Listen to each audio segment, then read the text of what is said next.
哋返嚟啦！大家好，我係阿婆。大家好，我係叔叔。我哋返嚟啦！耶！呀吼！我哋繼續我哋嘅極光之旅。而家我哋可以稍微 turn 一下去挪威之旅。係啊，咁我今次咧就去咗 Tromsø 啦。咁樣咧，今次咧我其實咧就喺芬蘭嗰度轉機，就飛過去㗎啦。然後喺芬蘭轉機嘅時候咧，就我之前冰島都喺芬蘭轉機咧，我嗰個即係嗰個passport 嗰度吸嗰個人咧，就係芬蘭嘅人嚟嘅，喺嗰度入境就佢哋應該係嗰啲咩神根國就互通嗰啲 friend 啦。咁咧嗰啲叫咩海關啊，就問啦你喺邊啊嗰啲咁嘅嘢啦。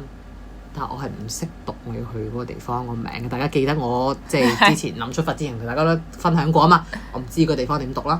跟住我就勁似偷渡定做咩啦？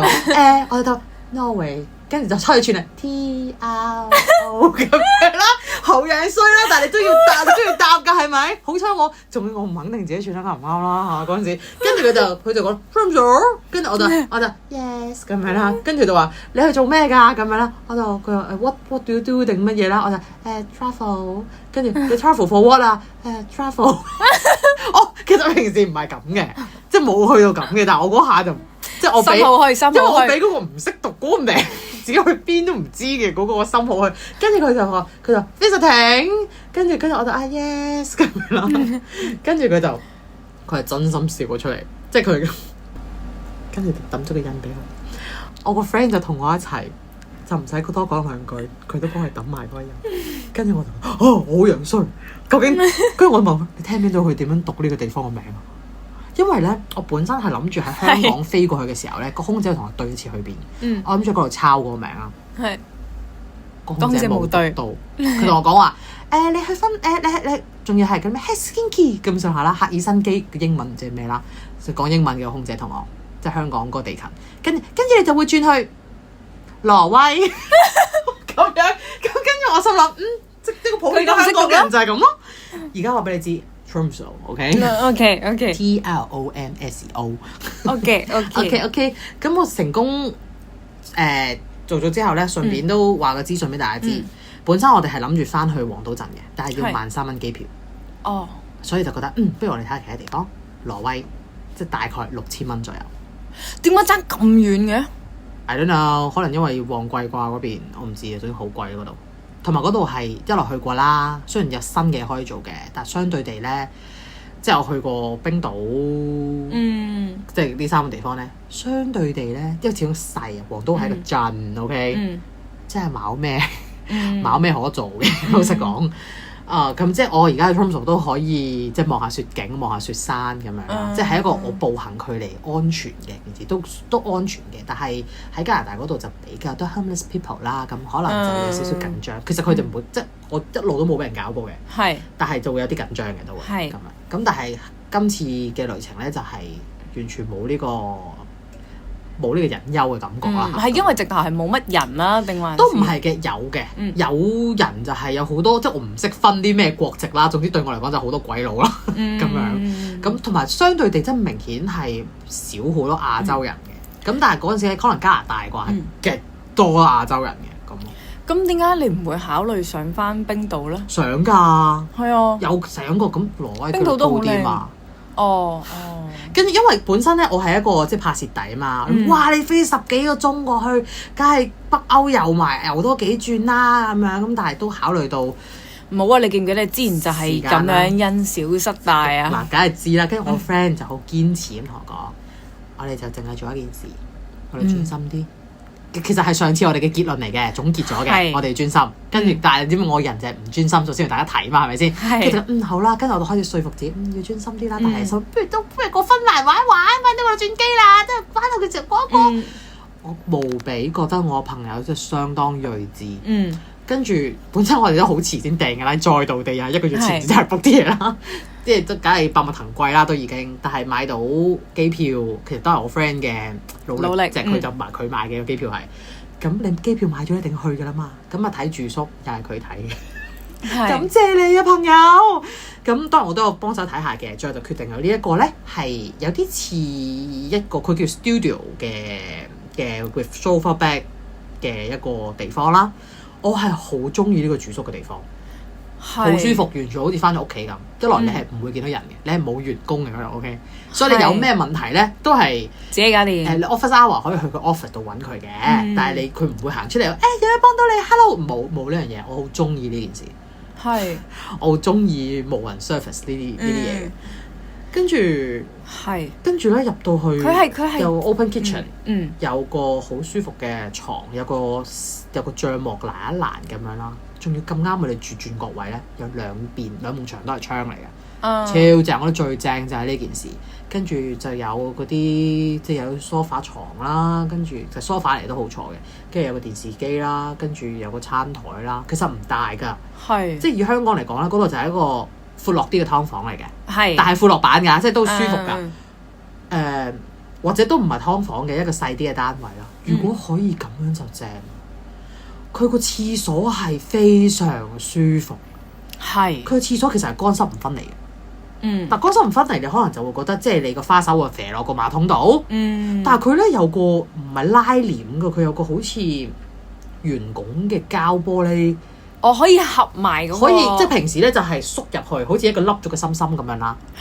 咁你就會好闊落啊！你整咩都冇所謂啦。個地咧係凹，即係有一個方形嘅位，就如你即係霎水嘅一個凹少少嘅啫。平時行都唔太揞腳嘅。當你沖涼嘅時候咧，你打開呢個心心就變咗一個正方形啦，連埋埲牆嗰兩邊就變咗個正方形啦，就會係一個舒服。其實佢攞盡到去到洗手台嗰個位㗎啦，已經。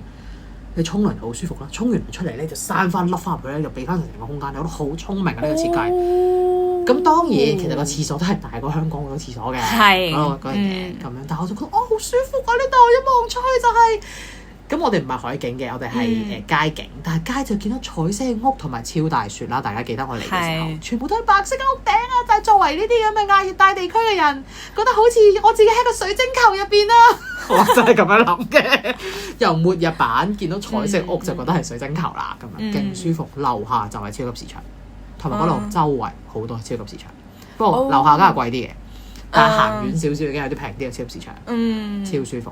然後我就同我 friend 就係基本上做嘅嘢就咩咧？我哋專注啊嘛，淨係做一件事，嗰件事就係睇極光，即係代表你只要有報團，然後準時去集合點，join 嗰個活動，然後夜一夜翻去，第二日又等下一個團。我本身我諗會唔會好嘥，會唔會好蝕啊？等我日間都要報啲活動先，咁樣本身 plan 4個嘅。咁最後就覺得不如睇下點先啦，又好似唔係真係咁想啫，又唔知天氣點，因為我見到天氣好似麻麻地，諗住嗰啲冰川健行，咁你暴風雪你行乜鬼啊咁樣，即係佢出團我都唔想行啊，你明唔明啊？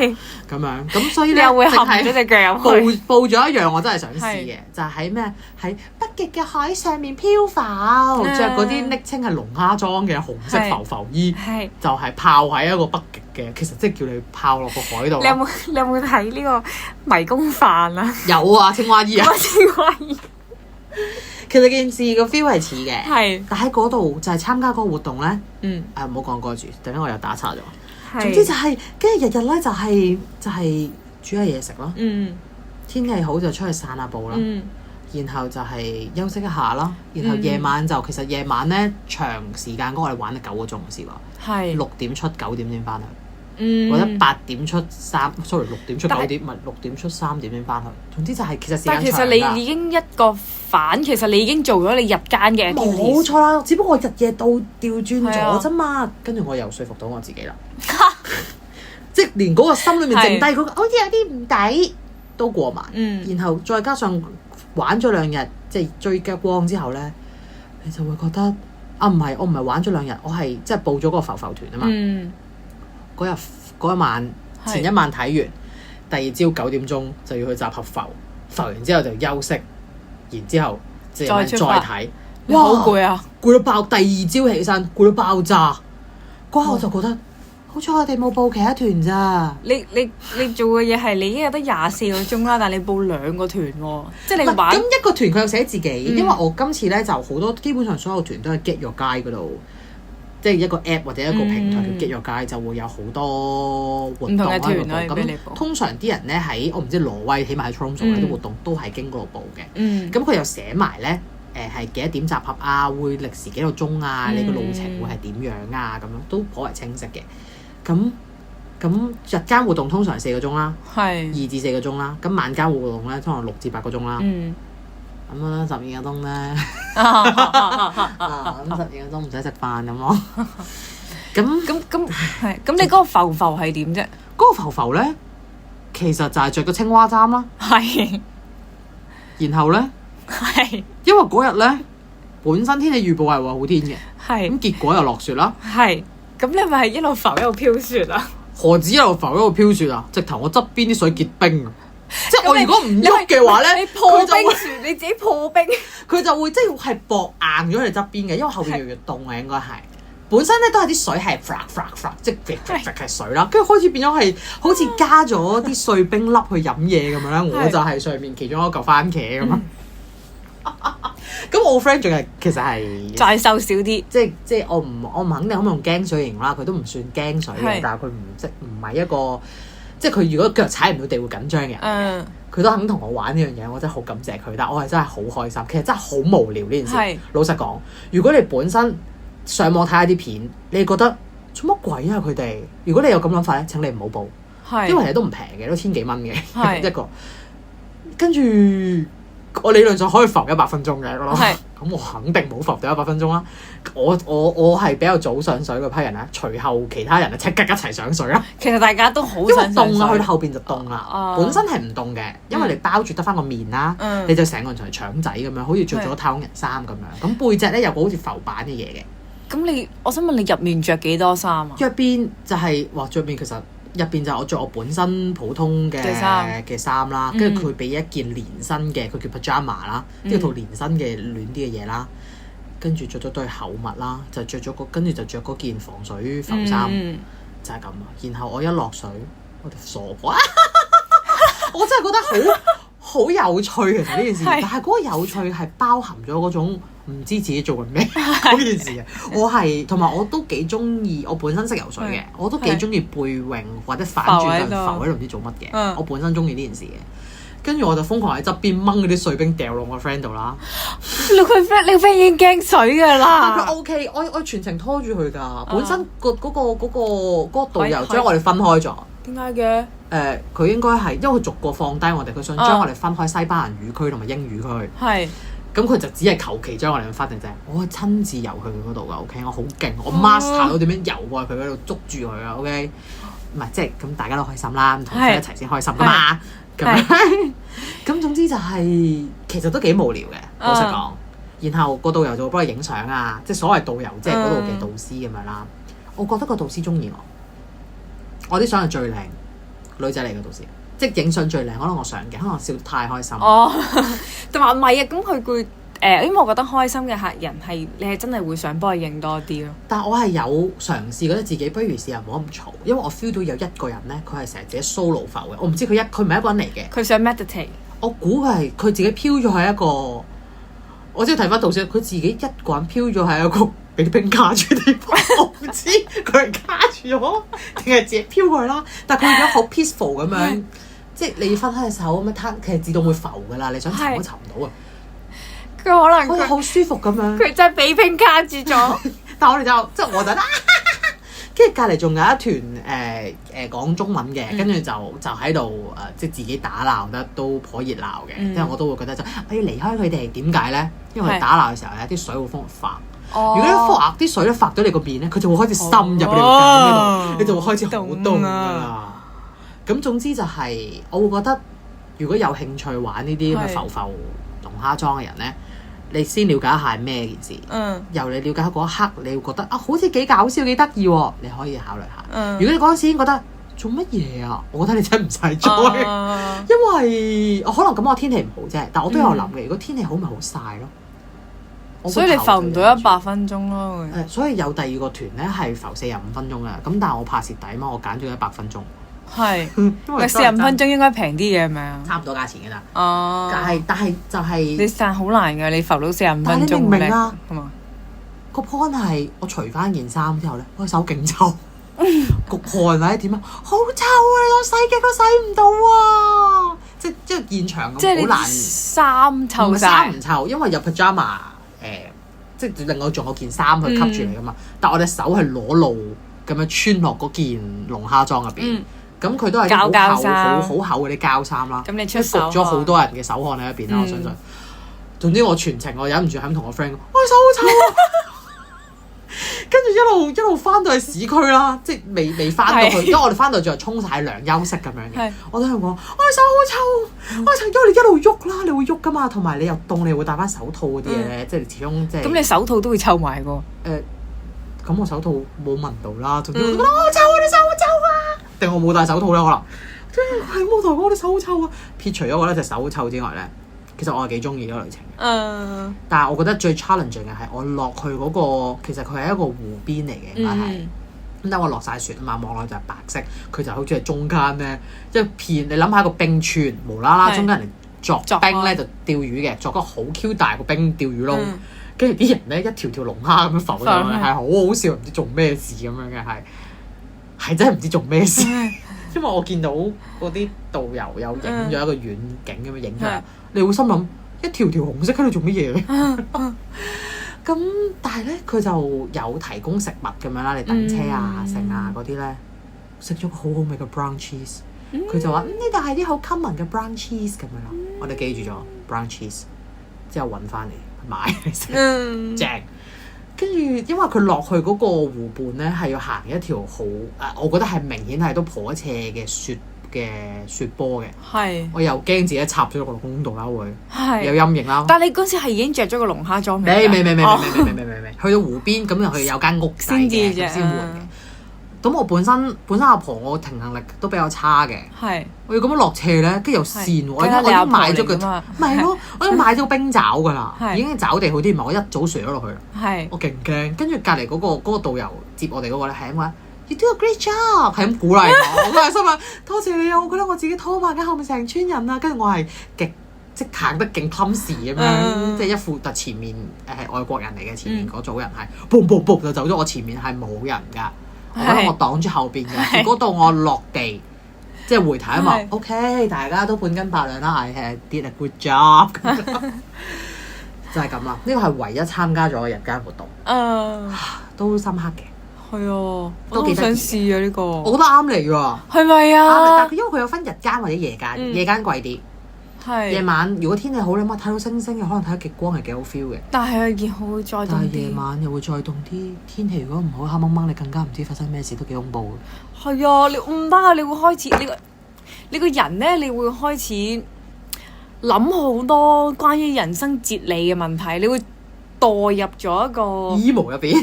係啊，你會墮入咗個 emo 入面去思考人生啊！咁所以日間就可以傻婆咩？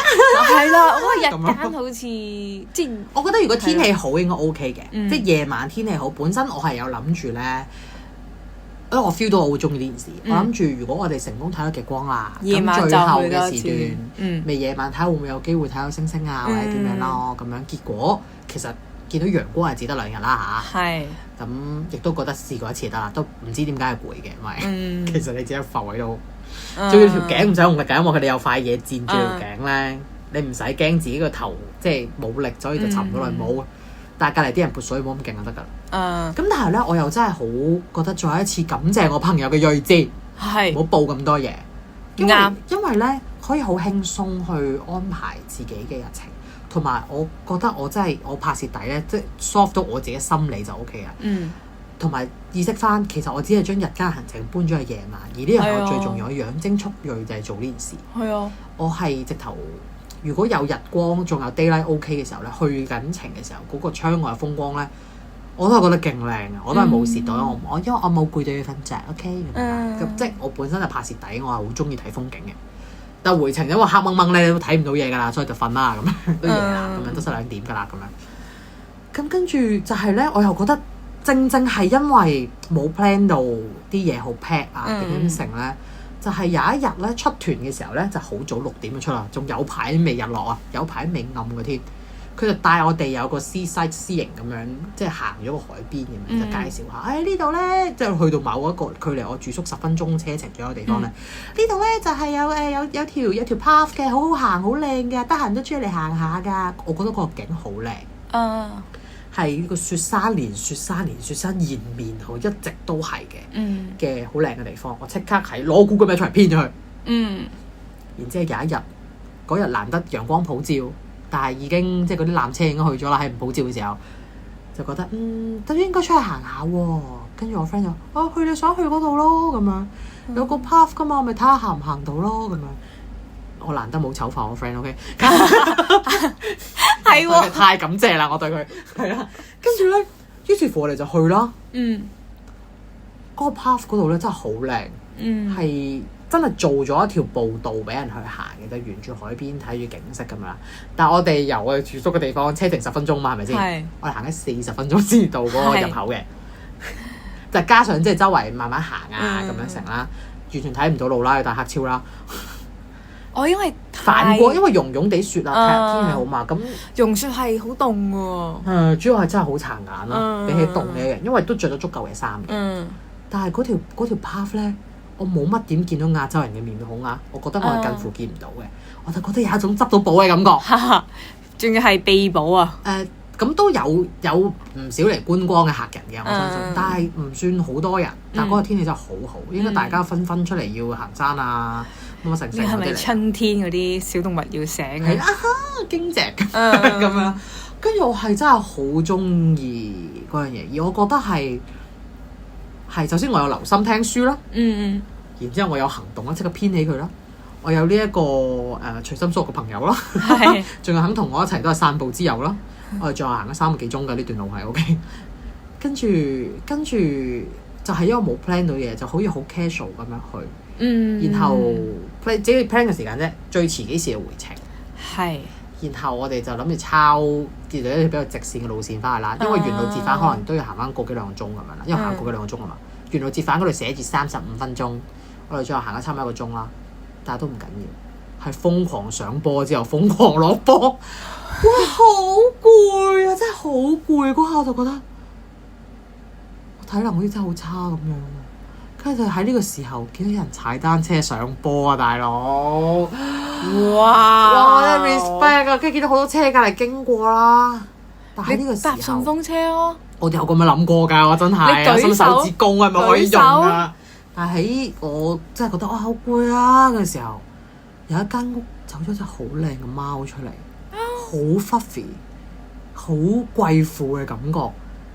跟住咧，跟住我哋行喎，跟住睇我哋前面行喎。總之就陪咗我哋一段路啦。佢係咪帶你去餐廳啊？去咩餐廳啊？隻貓會帶你去佢間鋪頭咯。我應該就冇嘅。跟住之後咧，我 friend 同我講，因為我帶咗用咗鏡面殼，可能我啲鏡面反射啲陽光，所以佢就覺得好玩。有啲時候佢都冇喺度跳。咁其實咧，我遠觀就 OK 嘅，近咧我都驚小動物嘅。其實阿婆我係一個超級細膽嘅人嚟嘅。咁跟住咁，所以我就冇特別用過嘢嚟戲弄佢啦，因為我覺得我唔想玩弄你，我陣間就走㗎啦咁樣。但係我好開心行咗呢條咁辛苦嘅斜坡，但係咧遇到好靚好高貴嘅貓，跟住同我哋玩咗一陣，跟住我再行錯路然之後就原路折返，因為佢應該唔會行好遠嘅，但係正係行錯路，所以就可以同佢行多10分鐘。OK，咁跟住我哋就拜拜啦，真係走啦。跟住佢一路望住我哋，一路望住我哋，佢係有啲唔捨得㗎。但係我覺得呢啲一期一會都係好中意咯，好嗰種悠閒，你煮下嘢食，然後你聽到有啲咩可以做你去做，跟住你聽到哇呢個 brown cheese 好食你去食，跟住我哋其中一個 join 個 mini bus tour 嘅，本身應該係15個人㗎，但係有10個人唔知點解要好到唔到啦，得返4個人啦，即係我同我 friend and 一對杜拜夫婦啦，and 個導遊啦，硬吹啦要個水嘅，咁樣都唔緊要啦。跟住佢又拎咗啲嘢食出嚟啦。跟住覺得好嘢好食啦，又影低佢啦，又可以去買啦。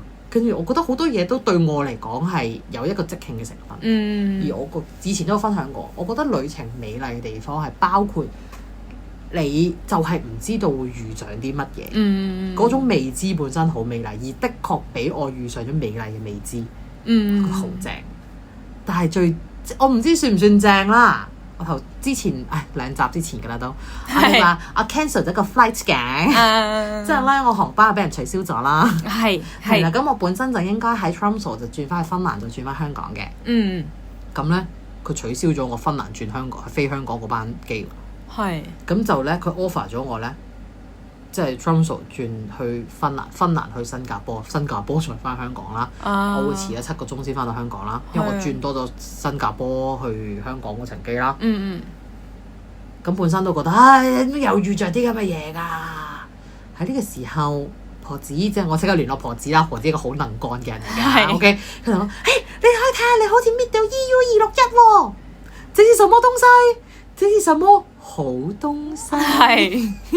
咁到底咩係 EU2261啊 ？EU261 係 EU261咧，係一條保護航空旅客權利嘅歐盟條例，你要喺歐盟國家先有用㗎。就係咧，總之簡單啲嚟講，你喺你個旅途上面有啲咩延誤啊、取消啊，或者嗰啲 overbooking 拒載嘅情況下咧。個航空公司咧係要賠償你㗎，即係當然佢係要安排你個飛啊，太耐要俾嘢你食啊，太耐要俾嘢你住啊之外咧，要賠錢俾你㗎。咁喺我呢個情況咧就 cancel 咗，同埋我喺歐盟嘅國家啦，即係挪威啦、芬蘭都係啦，去香港啦係好遠嘅地方啦，因為佢係有分延誤嘅時間同延誤嘅距離嘅，同埋我取消我咪延誤啦。我係可以獲得最高額嘅賠償600歐啊，大概5000蚊港紙啊。咁而我最後損失咗嘅就係我遲咗7個鐘到香港。咁但對你嚟講應該都冇好大嘅實際。佢其實係有啲辛苦嘅，我覺得。但係咧，當我知道咗5000蚊 ，I should go。唔係，不過其實我研究過嘅，我係可以，即係可能我真係有其他更加好嘅，譬如我買旅遊保險㗎嘛，係咪？我係可以 cancel 咗張機票再多嘅呢路，咁總之搞完一大輪之後，發現算啦，反正都有5000蚊兜底，但係我而家未申請到㗎嚇，我唔肯定有冇嘅。不過因為我今次係咧用賣廣告，唔係廣告嚟嘅呢個，用 Finnair。咁 Finnair 咧係間即係大公司啦，佢直頭已經上網咧，已經有晒一啲好明確嘅 form 俾你去填。專係申請呢樣嘢嘅，因為有啲旅行有啲航空公司可能唔 prefer 你知，唔想你知，你唔申請就冇㗎啦。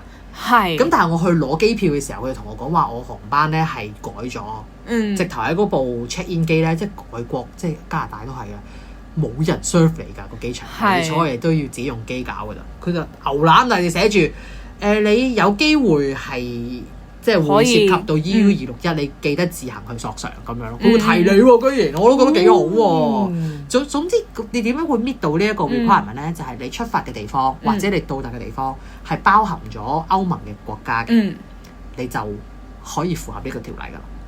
咁點解你仲未申請嘅？我申請咗㗎，要等批㗎嘛。但係同埋咧，你批嘅時間咧。係有3年期嘅。如果有任何人之前去歐洲旅行，你有呢個情況，唔記得咗3年之內可以補翻，你可以補翻。但係當然可能你揾翻啲 evidence 可能會難少少啦。咁你就去做啦。5000蚊喎，5000蚊喎，5000蚊喎，係啊。所以就咁佢因為都要個證明嘅，咁就再同航空公司去處理啊。咁就間航空公司嘅做法就唔一樣啦。但係我都會覺得有一種。塞翁失馬，焉知非福。咁我希望我成功 claim 到啦。咁我覺得，咁我今次 claim 唔到，我咪再 claim 過咯。有3年俾我慢慢 claim，係咪？今次 claim 唔到，跟住再，即係你可以同一個事件。即係我可能係遞交錯文件，寫錯嘢咧。因為有啲公司咧係專幫人就係申訴呢樣嘢，因為唔係個個都咁順攤㗎嘛。但係我上網 search 過 Finnair 係一個即係都係順攤嗰啲 category 嚟嘅。咁就會係佢就會抽你傭咯，即係我幫你申訴，然後可能你最後申訴咗100蚊，我就抽你35咁樣，咁樣咯。咁我有喺嗰啲網度咧就輸入我自己資料，我係應該可以係索償到最高額㗎。咁我就可以補貼我機票錢啊。我機票連住宿大概咧就係萬鬆啲蚊啦。咁你可以補一半喎。點樣玩咧？就係大家嘅事，但我仍然係好想鼓勵大家，如果你係有呢個諗法。係去遠行嘅，即係遠啲，越遠就越難出動嘅。我覺得係，我覺得係，如果你有呢個諗法咧，冇太大嘅阻礙咧，一律建議去。因為只會越嚟即係情況唔一定會越嚟越好啊。咩情況咧？自己嘅身體唔一定會越嚟越好，屋企人嘅身體唔一定會越好，你嘅錢亦都唔一定會越嚟越多。就算到時你有錢，你都唔一定會有嗰個時間。但係如果既然大部分嘅嘢基本上都可以嘅時候，就看多啲呢個世界，我係好鼓勵嘅。我覺得，我個人覺得啊，因為我嗰陣時都好猶豫嘅，主要最大猶豫因素就係我冇錢啦。因為之前已經用咗啲錢啦，跟住我又有好多星星要追啦，係咪先？嘅時候，但係我嗰下覺得，我仲要有人同我一齊去喎，跟住仲要佢係一個好推動事情嘅一個存在啦。然後屋企人即係萬幸都尚算健康啦，我都唔需要掛心啲乜嘢啦，自己都未知自己唔健康啦。咁剩低嘅就係錢，暫時我計完去完，我都唔使乞食住嘅。咁就去咗先啦。咁我就覺得暫時我冇後悔呢個決定，亦都冇後悔即係之前做咗要去見識世界嘅呢啲決定。所以我就覺得，如果許可，即係我明白好多人有唔同嘅情況嘅，但係如果許可嘅話，一律建議 Go 坐言起行。你聽完我哋嘅遊記就快啲出發啦！跑啊！拜拜。遠近都得㗎。係啊，去睇下呢個世界啦。唔使下沙灘都 OK。啲寶寶行出嚟